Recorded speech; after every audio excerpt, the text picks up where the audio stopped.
Olá, tudo bem?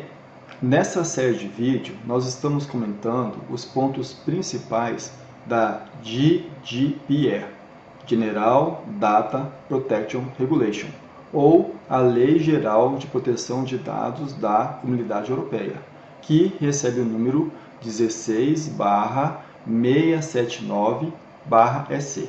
Essa legislação, por sua vez, trata de uma série de referências no tocante à proteção de dados, proteção geral de dados pessoais.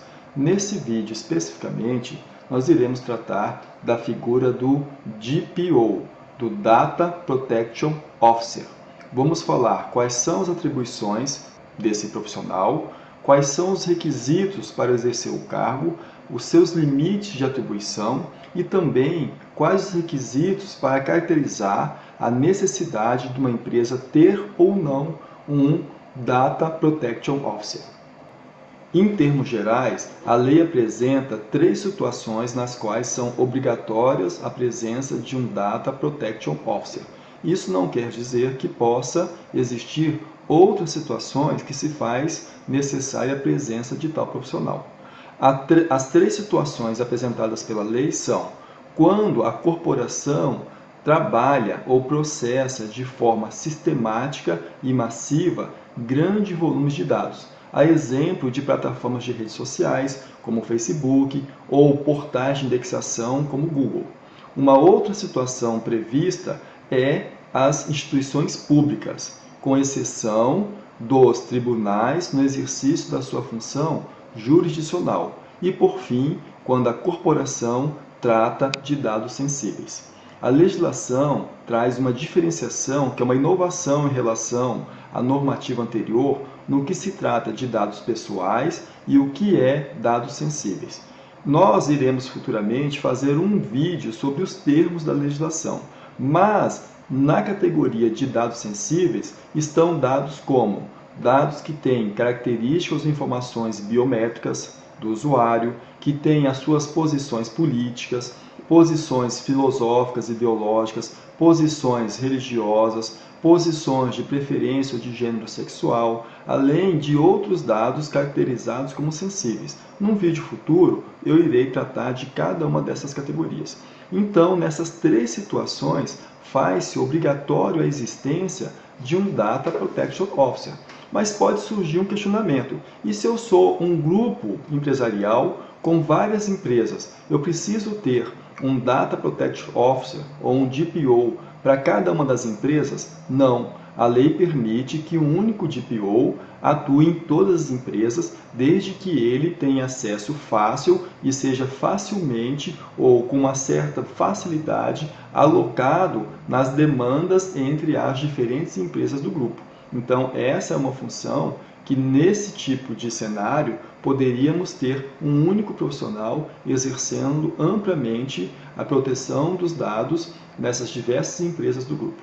E quais são as atribuições do DPO, do Data Protection Officer? Entre várias atribuições relacionadas a esse profissional, uma das principais, ou a principal, ele é o guardião da privacidade dos dados do usuário.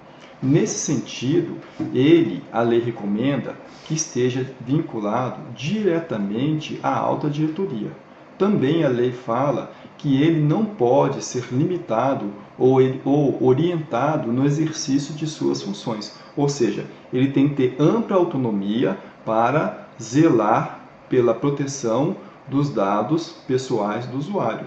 Também tem que ter disponível para ele todos os recursos necessários para que possa, então, exercer essa função. Além disso, quando a gente pensa nas características desse profissional, é necessário que esse profissional tenha ampla experiência, maturidade, visão de negócio, conhecimento do plano estratégico da empresa, porque ele vai zelar pela privacidade dos dados. A lei nomina, inclusive, que é desejável que seja um profissional da área do direito, por ter necessidade de conhecer amplamente a legislação, ou alguém vinculado ao setor dos recursos humanos. O DPO, em virtude da sua função, ele está vinculado a termos de sigilo ou de confidencialidade. Também é atribuição do DPO aconselhar o controlador de dados nos quesitos da privacidade dos dados do usuário.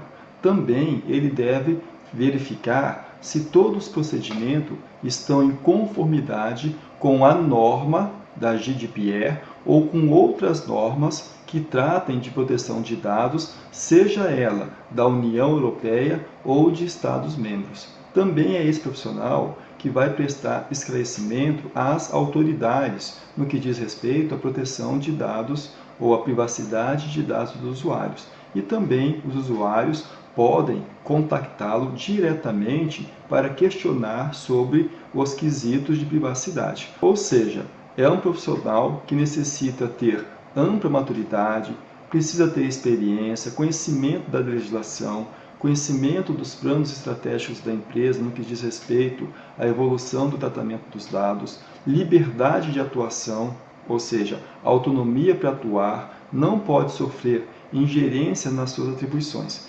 Essas são algumas das características do DPO, Data Protection Officer.